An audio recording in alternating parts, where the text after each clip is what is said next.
Hoy vamos a analizar muy rápidamente algunos conceptos claves involucrados en esta delicada controversia. No vamos a hacer un análisis profundo de cada uno de los parámetros, de todos los aspectos, sino que resaltaremos algunos puntos de vista de una visión práctica y operativa. Y aunque no tenga un foco puramente jurídico, eso se lo dejo para los especialistas, creo que esta visión operativa ayuda a tener una visión diferente sobre algunos conceptos e interpretaciones de esta controversia. El punto de análisis será puramente práctico, alineado en las reglamentaciones vigentes, por supuesto, pero basado en la experiencia de la operación diaria.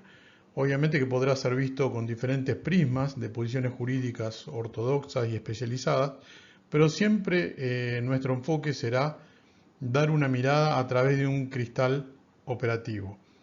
Uno de los objetivos justamente de esta exposición es despertar inquietudes e interpretaciones nuevas sobre las diferentes corrientes de opinión sobre este problema. Y finalmente haremos mención a una de las consecuencias más importantes de esta controversia, que es la necesidad de dragado, un tema que se conecta íntimamente con la coyuntura actual y sin duda es un aspecto inseparable de este complicado escenario.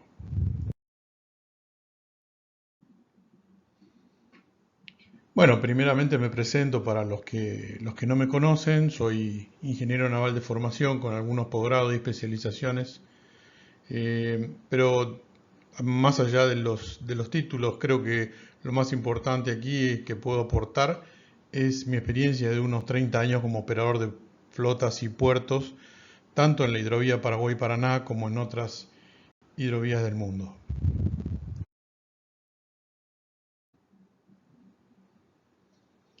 Bueno, aquí les muestro rápidamente la agenda. Estos son los puntos por donde vamos a ir pasando rápidamente y que traté de consolidar en los puntos de mayor discusión, más polémicos de esta controversia.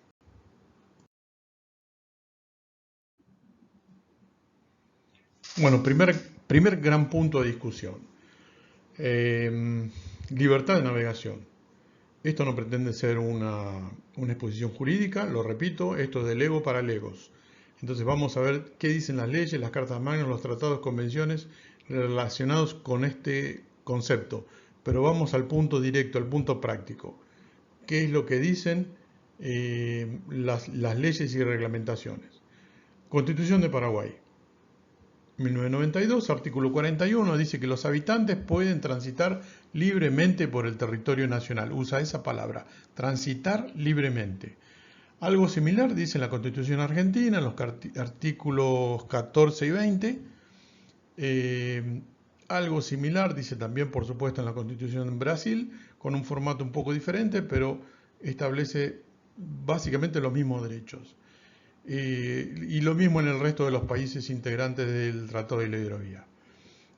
Habla de libertad de tránsito, libertad de circulación, y vamos, ya que estamos hablando de libertad de tránsito, vamos a usar un ejemplo en la circulación, en el tránsito en la vía pública, para que sea más práctico, más fácil de visualizar.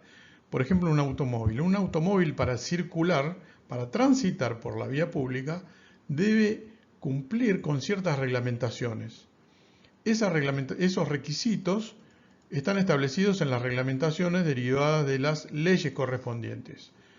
Esos son deberes u obligaciones que se deben cumplir para transitar. No se puede transitar cualquier automóvil cualquier vehículo que no cumple con esas obligaciones. Lo mismo para el conductor. El conductor de vehículo debe tener una habilitación y para ello debe cumplir con una serie de reglamentaciones u obligaciones. Y una vez que cumple el conductor y el vehículo, además para circular, para transitar, para ejercer esa libertad de tránsito, se deben cumplir ciertos requerimientos que están establecidos en las leyes de tránsito. Entonces hay una contrapartida. Para acceder a esa libertad, a esos derechos, se deben cumplir con deberes y obligaciones. Algo paralelo, algo similar, mucho más simple por supuesto, está establecido en ese formato en el Tratado de Santa Cruz de la Sierra, el Tratado de la Hidrovía, donde el cuerpo principal del tratado son derechos, es un enunciado de derechos, 36 artículos donde establece básicamente derechos. Y las obligaciones y los deberes están descritos según especialidades en protocolos, protocolos adicionales y reglamentos específicos. Entonces, en los protocolos adicionales y en los reglamentos específicos es donde están los deberes y las obligaciones que deben cumplir los usuarios de la hidrovía. Vale la pena destacar esto porque estamos súper analíticos en el tema de los derechos que están enunciados en el cuerpo principal del tratado, pero no miramos tanto los deberes y obligaciones que debemos cumplir y que están descritos en los protocolos adicionales y en los reglamentos correspondientes. Voy a traer a colación también, finalmente, la Convención de las Naciones Unidas sobre los Derechos del Mar, CONVEMAR 1982, el artículo 125 que podría aplicar para este caso. Vamos a hablar de Paraguay, por supuesto estamos hablando de todos los países, esta controversia involucra a todos los países miembros, pero voy a hablar del caso de Paraguay específicamente porque es el país mediterráneo que no tiene acceso directo al y desde el mar. El artículo 125 habla justamente de eso, el derecho del acceso al mar y desde el mar y la libertad de tránsito. El inciso primero de este artículo dice que los estados sin litoral tendrán el derecho de acceso al mar y desde el mar para ejercer los derechos que se estipulan en esta convención. Para este fin, los estados sin litoral, en este caso sería Paraguay, gozarán de la libertad de tránsito a través del territorio de los estados de tránsito por todos los medios de transporte. Ok. Pero el inciso 2 del mismo artículo, el inciso 2 y el inciso 3, me dicen cuáles son las condiciones. De nuevo, la estructura es, aquí está el derecho, pero tienes estas obligaciones, tienes estos deberes. Inciso 2. Las condiciones y modalidades para el ejercicio de la libertad de tránsito serán convenidas entre los estados, el estado que no tiene litoral y el estado de tránsito, mediante acuerdos bilaterales o regionales. Y el inciso 3 continúa, los estados de tránsito en el ejercicio de su plena soberanía sobre su territorio tendrán derecho a tomar todas las medidas necesarias para asegurar que los derechos y facilidades estipulados para los estados sin litoral no lesionen en forma alguna sus intereses legítimos. Básicamente, ¿qué dice? Que tienen que cumplir toda la reglamentación vigente. Y esto se declara claramente en el Tratado de 1967 también, que dice, que muchas veces referenciado últimamente, que dice que la navegación es libre, pero en igualdad de condiciones. Es decir, nada más y nada menos que eso.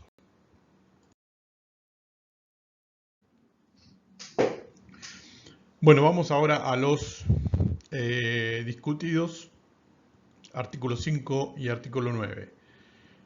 El artículo 5, el famoso artículo del sin previo acuerdo, los países signatarios no se podrá establecer ningún impuesto, gravamen, tributo. Y lo que quiero destacar en este punto son dos cosas. Primero, que el peaje no es un impuesto, es una tasa por la contraprestación de un servicio. Y segundo, algo menos observado, algo menos discutido, algo menos mencionado, es que debería estar basado únicamente en el hecho de la navegación. Lo que no se puede hacer sin previo acuerdo es la imposición, el establecimiento de impuestos, gravámenes o derechos basados únicamente en el hecho de la navegación. Ya creo que esa frase descalifica y no es aplicable, porque el peaje, bien o mal, caro o barato, no está basado únicamente en el hecho de la navegación. Por lo tanto, creo que eso ya descalifica o se establece el artículo 5 como improcedente e inaplicable, al menos en este caso. Y el artículo 9 es el que reconoce la libertad de tránsito por la hidrovía de las embarcaciones, bienes y personas, y donde dice que podrá cobrarse una tasa retributiva por servicios efectivamente prestados. Ok, cuando hay servicios efectivamente prestados, un requisito desde el punto de vista tributario es que los fondos recaudados deben destinarse exclusivamente al financiamiento de las obras correspondientes a esos servicios. Ese es un punto débil, eso creemos que no se está cumpliendo plenamente. Y el segundo punto débil de este punto, el artículo 9, es que existe un conflicto sobre el tipo de tráfico. Habría una discriminación no por bandera, no por la bandera, porque eso no está establecido en ninguna de las reglamentaciones relacionadas con este peaje, pero sí por el tipo de origen de carga. El origen de las cargas está siendo discriminado por tipo internacional o de tráfico nacional. Hay dos tarifas muy diferentes y eso podría constituir un conflicto que estaría violando el artículo 9 del Tratado de la Hidrovía.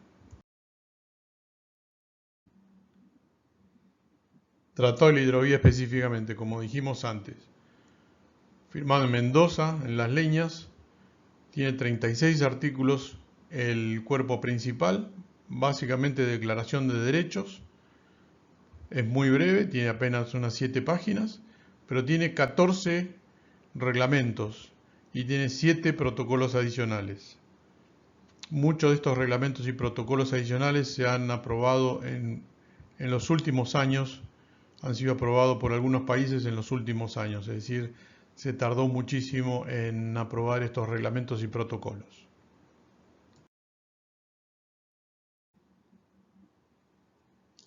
Quiero hacer una mención especial al artículo 34 del Tratado de la Hidrovía, que dice que ninguna de las disposiciones del presente acuerdo podrá limitar el derecho de los países signatarios de adoptar medidas para proteger el medio ambiente, la salubridad y el orden público, de acuerdo a su respectiva legislación interna. Esto es muy, muy importante porque, en mi opinión, el artículo 34 más el segundo protocolo de navegación y seguridad prácticamente están estableciendo una obligación a los países soberanos, en sus tramos soberanos, de mantener en condiciones seguras de navegabilidad sus respectivos tramos. Entonces, cuidado, porque este artículo 34 más el segundo protocolo de navegación no deja lugar a mucha duda sobre la responsabilidad de los países en mantener en condiciones de navegabilidad sus respectivos tramos.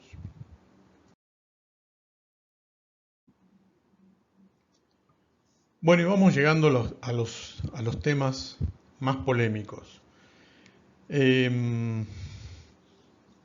Vamos a ir viendo como una buena referencia para después plantear una importante asimetría.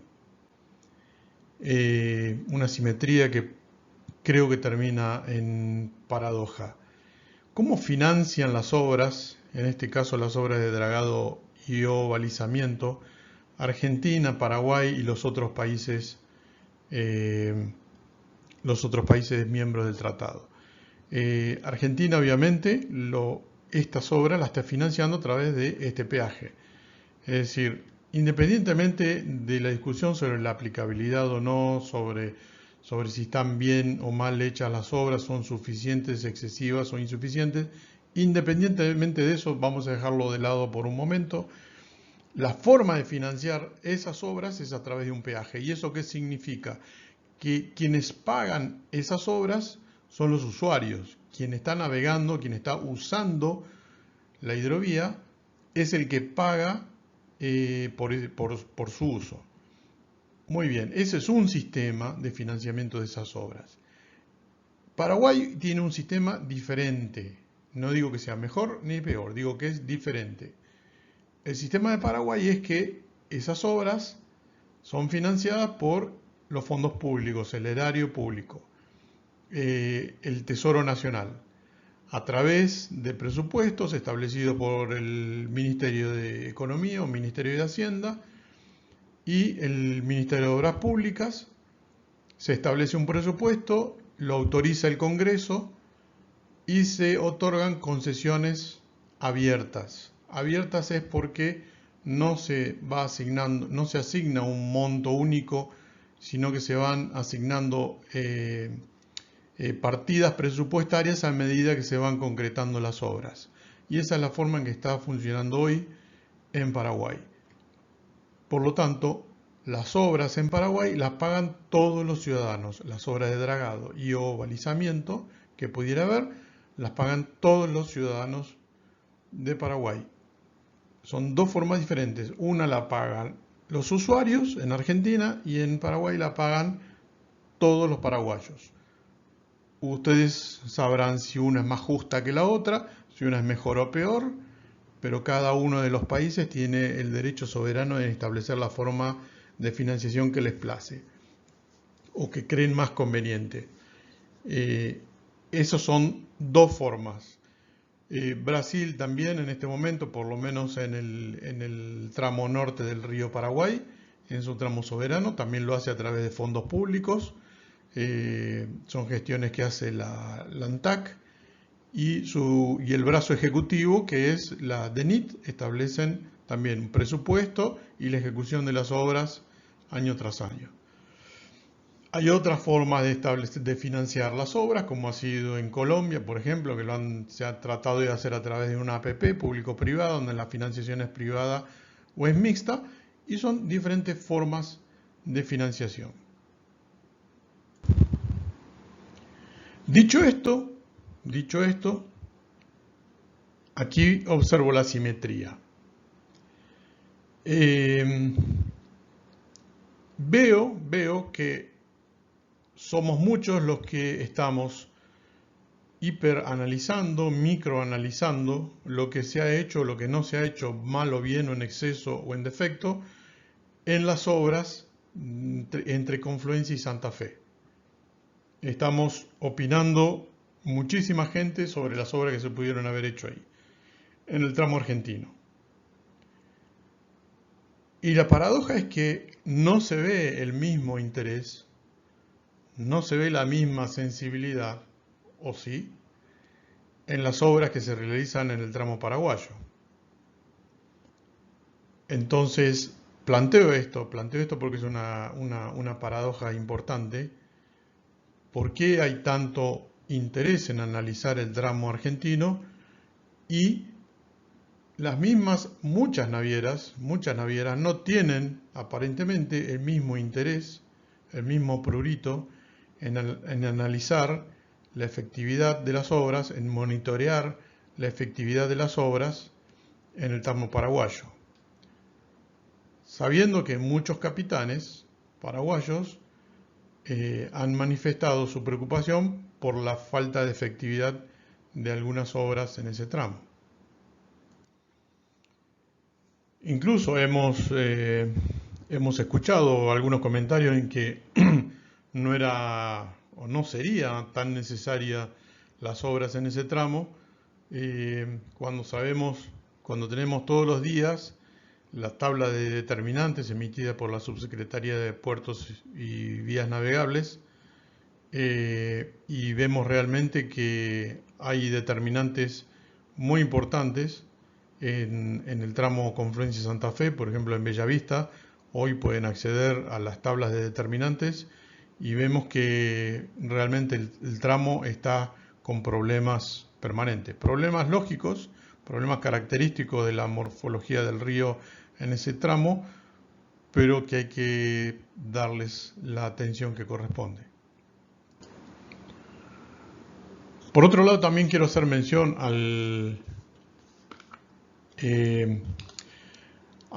unos documentos del CIH relacionados con el origen de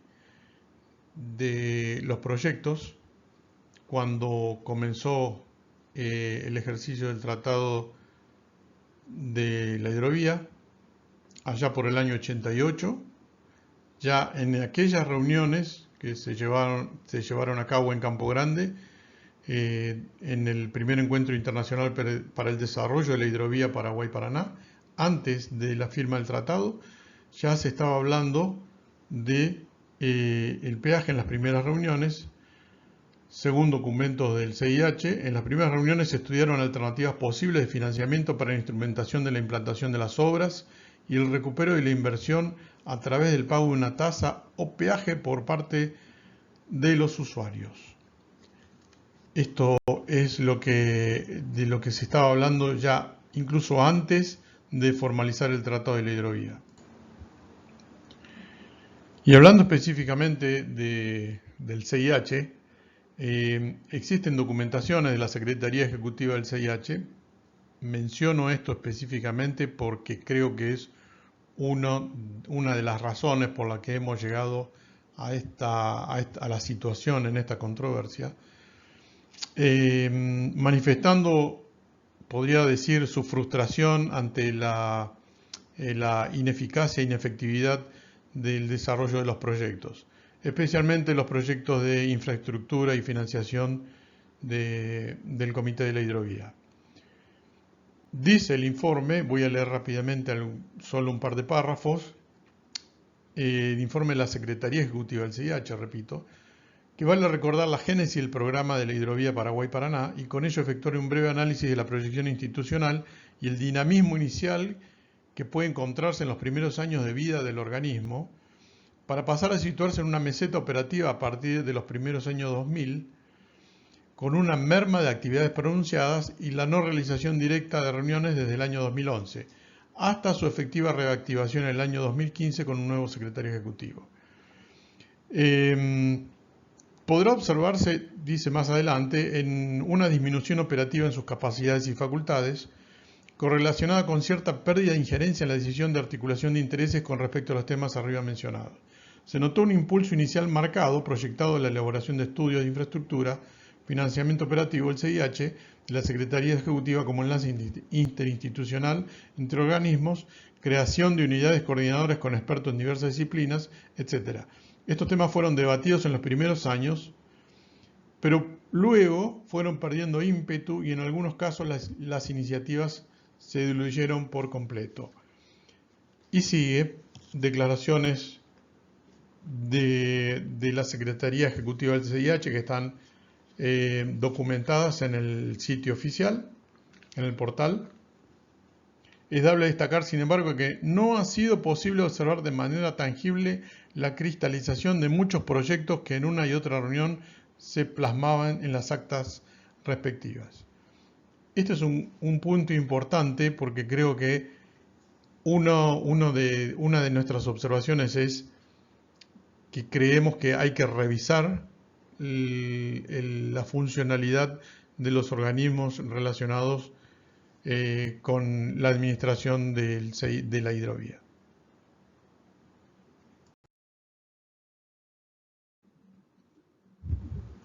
Y así vamos vislumbrando nuestras conclusiones sobre este tema. Y traigo a colación estas dos observaciones. Primero, que el peaje es un síntoma que desnuda dos grandes problemas de fondo. Estos dos grandes problemas es, primero, la efectividad del CIH y la Comisión del Acuerdo, como habíamos dicho antes. Evidentemente, si el funcionamiento orgánico del CIH y particularmente la Comisión del Acuerdo hubieran funcionado normalmente, esta controversia en referencia al peaje no hubiera llegado a la situación que tiene hoy, que es prácticamente una controversia entre países que no debería haber llegado al estatus que tiene en este momento. algo que no pasa más de un problema, de una discusión administrativa casi comercial. Ha llegado a ser un problema de relaciones entre, entre cancillerías. Entonces creo realmente que la efectividad del CIH y especialmente, repito y hago énfasis, la Comisión del Acuerdo, que es el cuerpo técnico, deberíamos reflexionar y replantearlo dentro del ámbito del Tratado de la Hidrovía. El segundo punto que viene apareciendo como un problema expuesto por este síntoma, que es el problema del peaje, es el mito del dragado. ¿Por qué el mito? Que aparentemente no tiene nada que ver, o sí, o aparece en algunas discusiones. Lo llamo mito porque una vez más vemos que la exacerbación de las necesidades de dragado distorsionan las condiciones técnicas de navegabilidad y por lo tanto el cumplimiento de las expectativas comerciales de las navieras. Pareciera que toda la planificación que las empresas navieras tuvieran que depender de mayores o menores dragados salvajes en el río con la expectativa de tener mejores viajes y una mayor o alguna rentabilidad. Esto creo que una vez más este síntoma desnuda este mito de dragado que está salpicando, digamos, toda la operación de la hidrovía en los diferentes tramos, en los diferentes países y de diferentes formas, y que le quiero dedicar unos minutos en especial.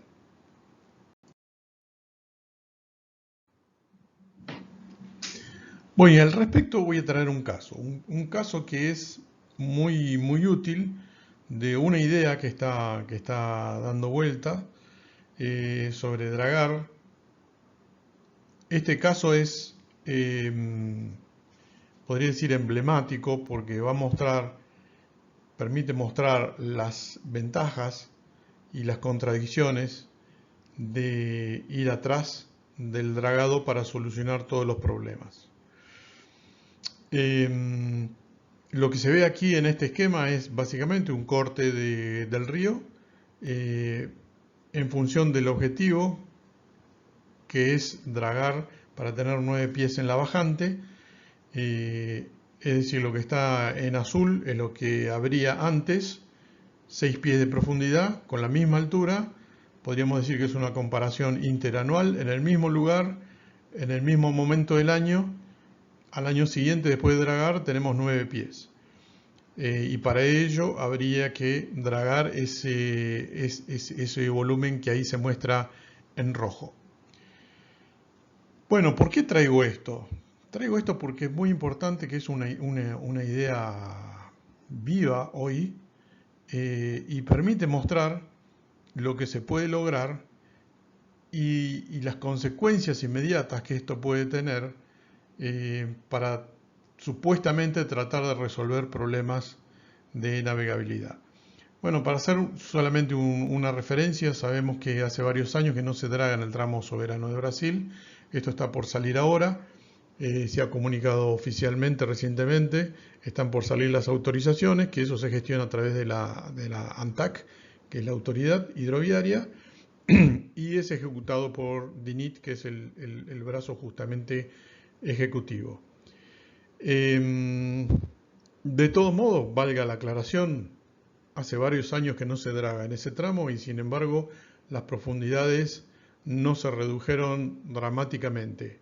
Hay problemas, hay determinantes, por supuesto, pero no se ha parado la navegación en ese tramo por la falta de dragado. Lo digo porque lo traigo a colación porque hoy hay una moda impuesta por algunos intereses comerciales que nos trata de mostrar que todo se resuelve dragando profundas y amplias canaletas, es decir, algo que no se hizo ni se hace en ningún lugar del mundo en operaciones normales.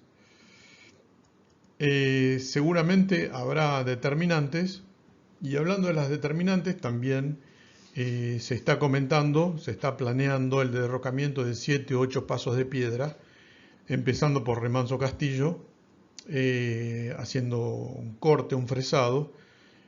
Obviamente Remanso Castillo es, dependiendo de la altura del río, sí, es determinante. Y obviamente va a mejorar si se consigue cortar esas piedras, va a mejorar la navegabilidad en ese tramo, obviamente dependiendo de la altura del río. Como una referencia, las piedras de Remanso Castillo significan menos del 10% de todo lo que habría que cortar si se fueran a extraer los 7 u 8 pasos de piedra que se están considerando, siempre y cuando sea autorizado ambientalmente. En relación a esto también vale la pena mencionar que se confunde mucho lo que es un paso crítico con una determinante. Un paso crítico no es necesariamente una determinante. Hay pasos críticos que nunca fueron determinantes. Hay un par de pasos críticos que nunca fueron determinantes, pero sí son pasos críticos. Hoy, por ejemplo, la determinante no es un paso de piedra. Hoy, septiembre, octubre del 2023, la determinante no es un paso de piedra. Recientemente Itacurubí, que estuvo 45 días como determinante, pasaban fraccionando de a una o dos barcazas, y las piedras no tenían nada que ver, los 7 u 8 pasos de piedra no tienen nada que ver con esa determinante.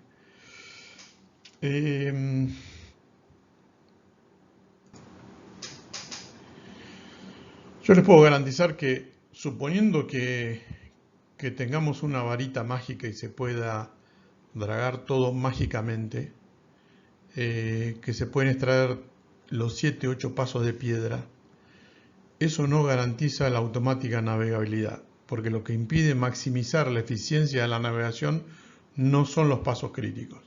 ¿Generan restricciones? Sí. ¿Generan demoras? Sí. ¿Generan fraccionamientos? Sí. Pero no son lo que impide maximizar la eficiencia de la navegación. Y además de esto, tenemos que pensar en los costos involucrados y las consecuencias ambientales. Entonces vamos a ir al punto, vamos a analizar muy simplificadamente qué pasaría si se draga un paso que en la bajante tiene 6 pies, o el río mejor dicho, que en la bajante tiene 6 pies, para que tenga 9 pies en la bajante. Vamos a darle una mirada con 3 prismas. El primero es la física de los sedimentos, es decir, la interacción de los sólidos en suspensión. La física de los flujos en canales abiertos. Y el tercer prisma es la experiencia de la observación en el río Paraguay y Paraná. Lo que vemos, lo que tuvimos la fortuna de ver, cómo se comporta este río ante una intervención de este tipo.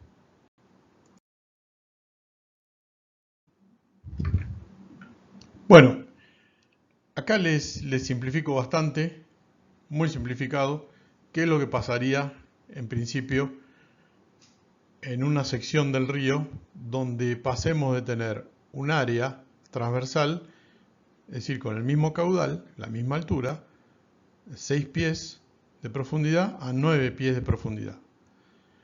El área del caudal sin dragar, que es el área azul, tenemos un ancho de 100 metros, más o menos.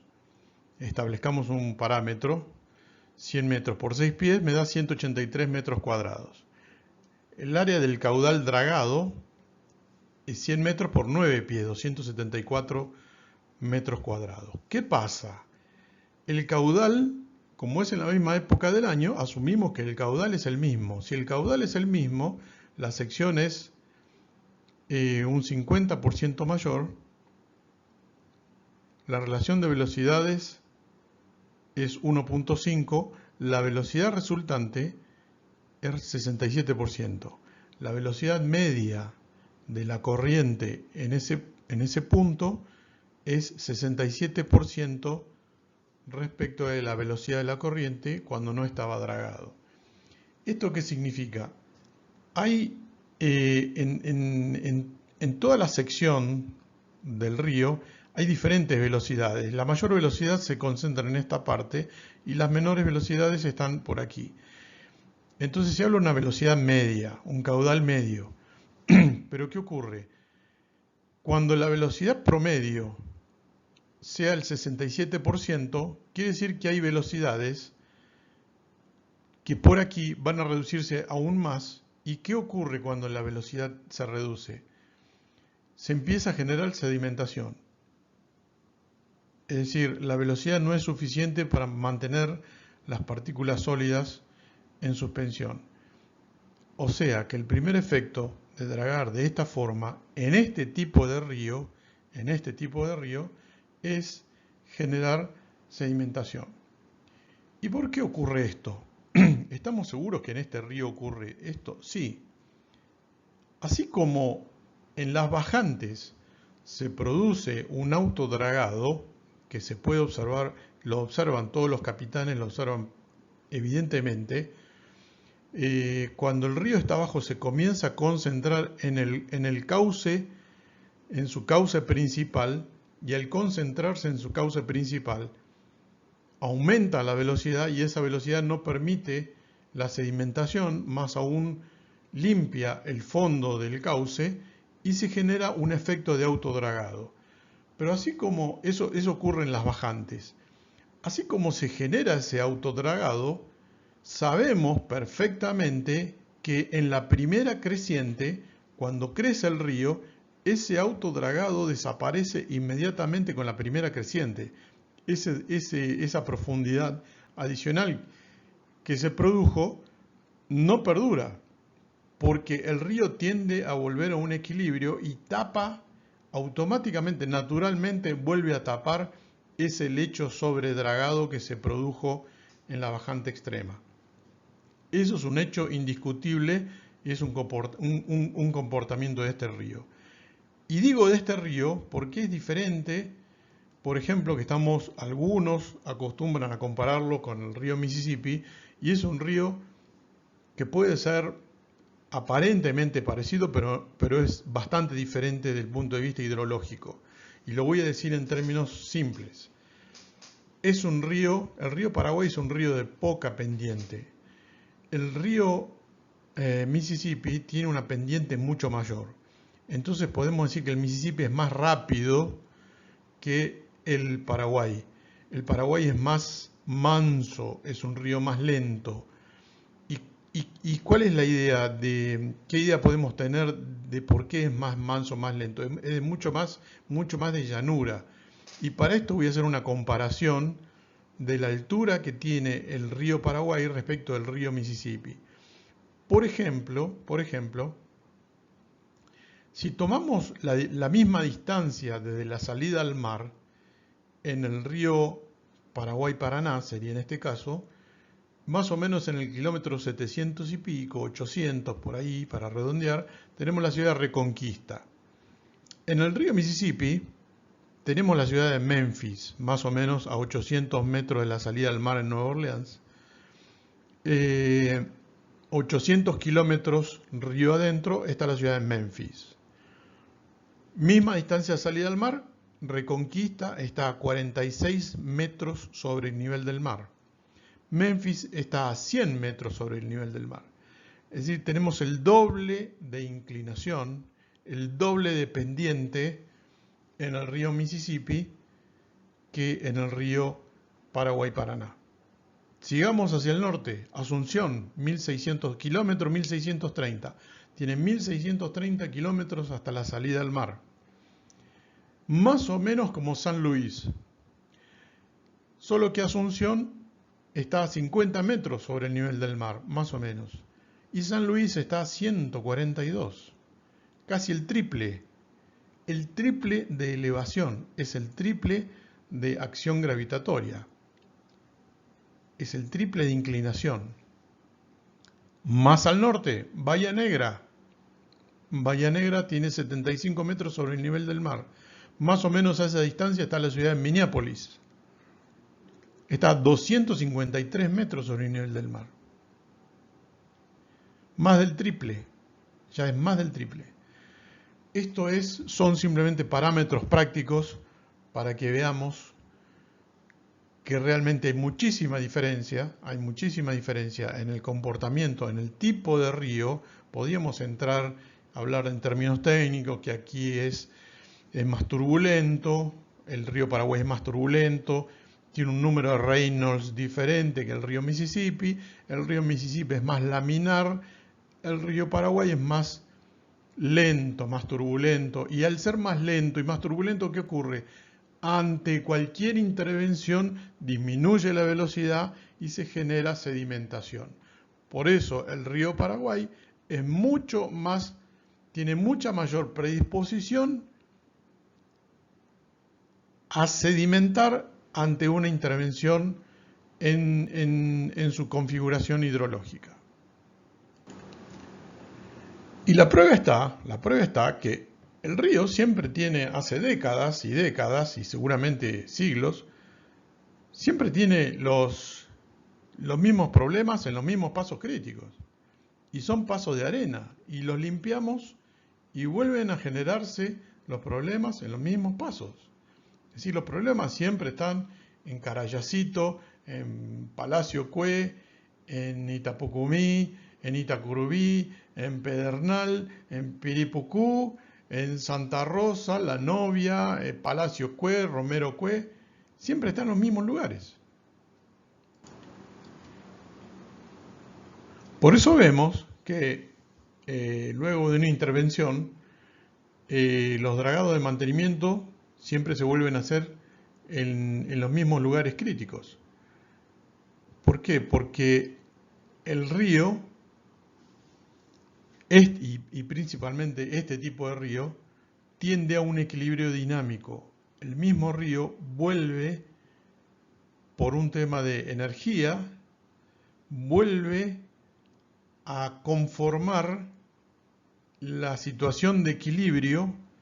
Se llama equilibrio dinámico porque es equilibrio entre velocidades y un montón de parámetros físicos, hidráulicos, para mantener en cada una de las secciones del río, es decir, dependiendo de la forma, dependiendo del caudal, dependiendo del ancho que tiene el río en un sector, de la velocidad, del tipo de terreno, del tipo de arena que tiene, tiende a mantener su equilibrio en ese mismo lugar. Y ese equilibrio significa que va a conformar los fondos y los bancos de la misma forma como estaba antes de ser intervenido.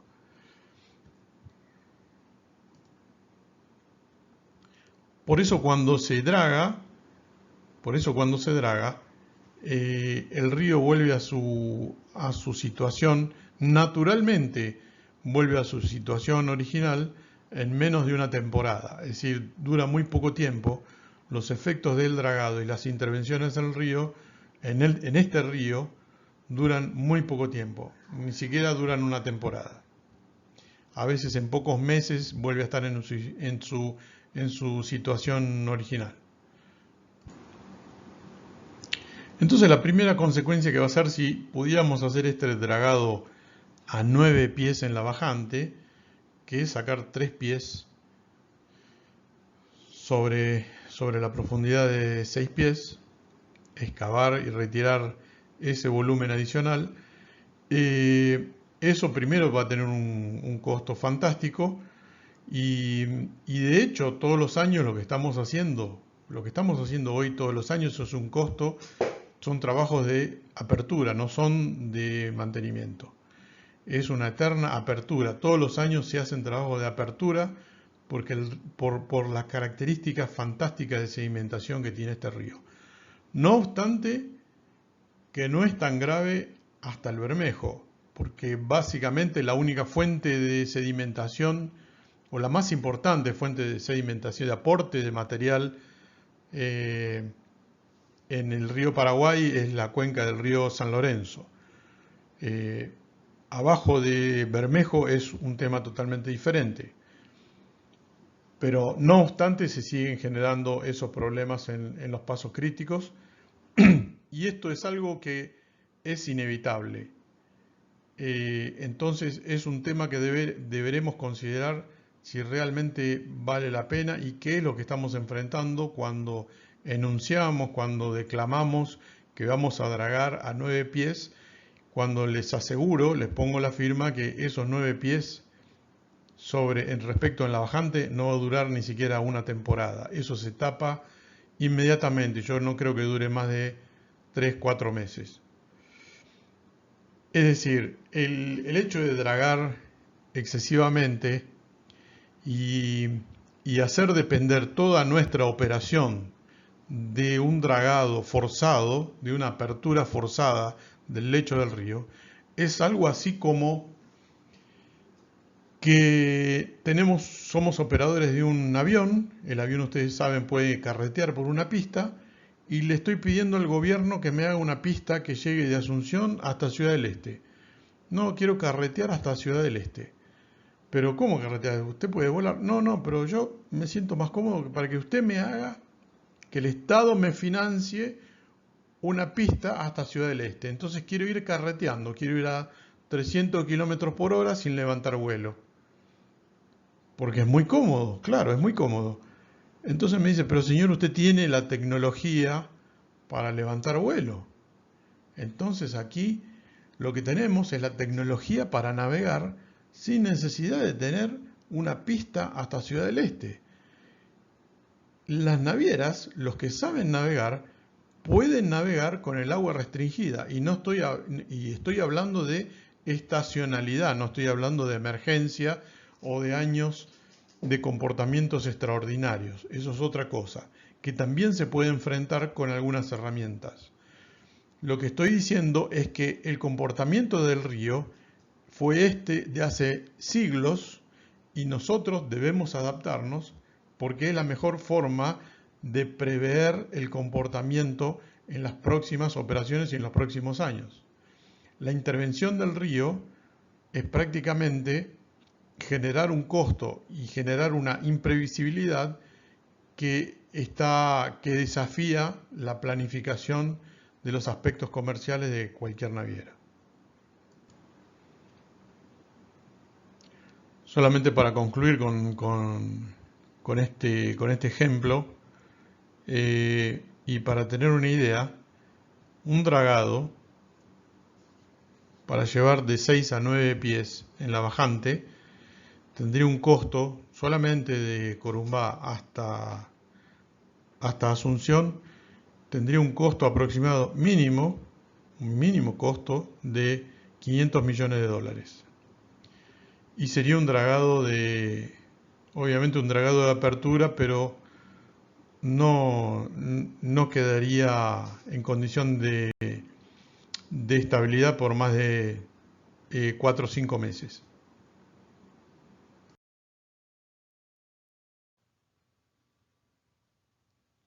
Bueno, y aquí vamos llegando a las conclusiones.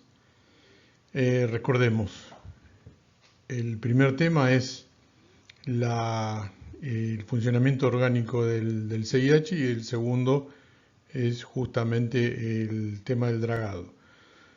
Volvamos, dragar no siempre es navegabilidad. Nuestro objetivo tiene que ser mejorar la condición de navegabilidad. Eso es lo que nos da garantía de poder mejorar el viaje, hacer un viaje más rápido y con más calado.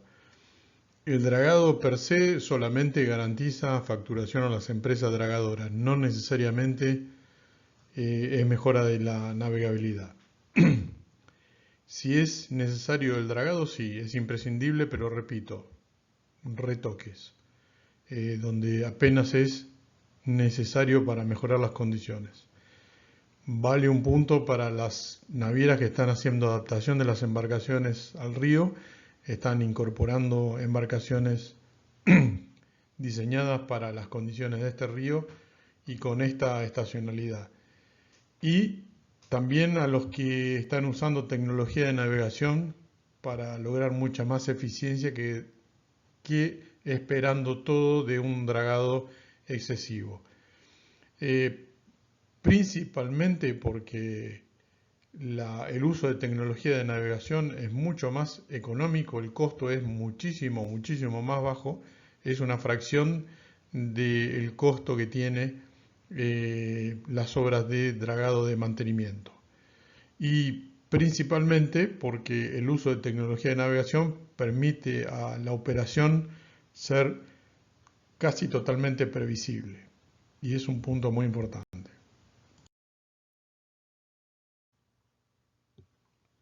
Bueno, cerramos hoy y recordemos, si los organismos relacionados con el CIH, la Comisión del Acuerdo, hubieran funcionado normalmente y los usuarios de la hidrovía tuviéramos en claro cuáles son los parámetros, cuáles son los requerimientos para maximizar la navegabilidad a un mínimo costo, el problema este del peaje y muchos otros problemas potenciales no ni siquiera aparecerían.